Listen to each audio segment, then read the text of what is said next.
And now the second part of that is like, what if you want to be an entrepreneur, like you said, and you don't necessarily have that problem, or you don't have a problem that you're trying to solve in general? And there, I would say that you can be an entrepreneur in many different ways.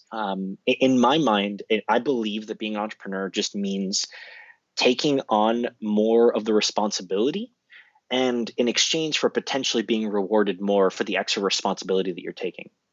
And so you can be an entrepreneur within a company, right? You can, or even better, if you are an entrepreneur, if you want to be an entrepreneur, you can go work for a company that is in its early stages, that is entrepreneurial, is still tight, is still small, where people still have to wear all these different hats and they have a lot of responsibility instead of just being a replaceable individual within a bigger company.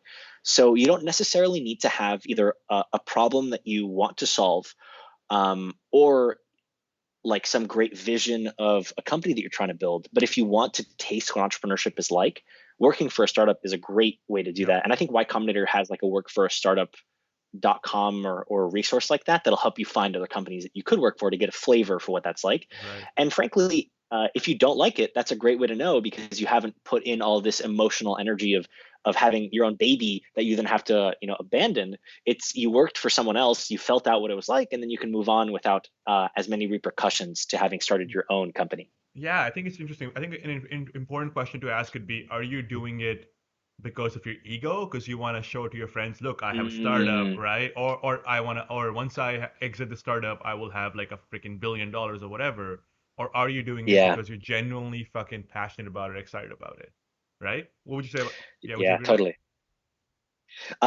So I totally agree, and I think the media these days has made it more glamorous to want to work on a startup or build a startup than it actually is. And yes, there are upsides, like there are billion-dollar hits, but those are one in 10,000 or 100,000. Right. And frankly, if you're not doing it because you love it, then you're not going to make it through all of the pain and all of the trough of sorrow is actually a term that Paul Graham puts up to Yep. describe this point where you're not doing a great Like ups amount and of downs. Yeah. you're not making a ton of progress. Yeah, Yeah. exactly, Yeah. exactly.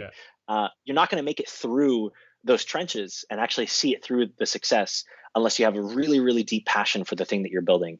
And in terms of ego and being able to show other people like, hey, look, I'm an entrepreneur, or put it, on your Twitter, on your LinkedIn, whatever.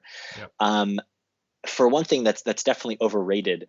Um, but for another, I think that it's also worth pointing out that there is some level of like, hey, I need to feel like I'm doing something meaningful. Yeah. And oftentimes it's very difficult to find meaning where you're currently working or what you're currently grinding on.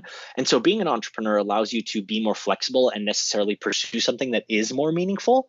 And so like there is, I think, a general distaste or a general desire in our society in 2020 to find things that are really meaningful. Right. And entrepreneurship is definitely a way to do that, but it shouldn't be like a cop out for doing that, right? Entrepreneurship should basically be like the last resort. It's like the only way I can do that meaningful thing is by being an entrepreneur, because it's going to be the most work intensive and the most difficult and the most stressful out of all of your possible options. Right. So I would say, um, maybe cut yourself out a little bit of work and try to find meaning in other things that you could do or other jobs. Maybe look for a different job that could give you that meaning.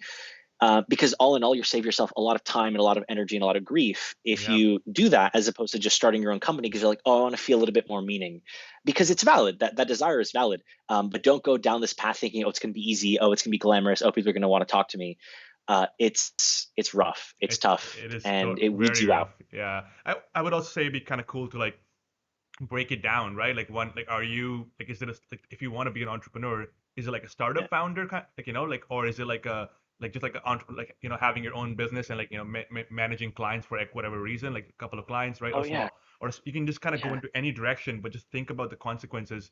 Because especially with startups, I kind of feel Yeah. like the idea sounds great, but it's, I think about this and I'm like, man, I don't think that I would enjoy having a 300 people team and dealing with that every freaking day. Like Dude. I like my space. I like to like Yes. have freedom in life. You know what I mean? Like it's just Yeah. it seems Yeah. good in theory, but in practicality, only a certain kind of people enjoy that. Like I enjoy the problem solving of it, but then I think about the whole Sure. managing the Totally. team part, the growing the whole team part. I'm like, I don't want to do that. And it's me. I'm Absolutely. not saying that everybody's different, obviously, but yeah, For sure. so Yeah. crazy. And I would I would build on top of that to say, um, just because you want to be an entrepreneur doesn't mean that you have to go for $1 billion company to do that. Yeah. Like, Yeah. like the whole $1 billion notion is just for how venture capital works. And Yeah. so venture capital basically gives you money up front today for you to pay them back in 5 years, 10 times what they paid you. So it's almost like like kind of like a loan, but you have to pay back 10 times what you borrowed. And that only works, the mathematics of that only works out if you're trying to shoot for the $1 billion company that has 300 employees, Yeah. right? But you could be, an entrepreneur that solves a local problem, or someone that, like, maybe you're really passionate about cooking and you just want to open up your own like bakery on the side. Like that's totally super valid entrepreneurship, and you're Yeah. going to get rewarded for that. And it might just be like a 5-person operation, and that's great. Yeah. But I think it's really important to understand what you want first, and Yeah. then go out and, like you said, do sort of the analysis, see what fits with your lifestyle. Because being like a tech entrepreneur, being a Silicon Valley startup founder is such a different ballgame than being like a bakery owner, or running like just a very small piece of software for a niche community. Yeah. Yeah. Self-awareness, basically. Yeah. Love it. Yeah.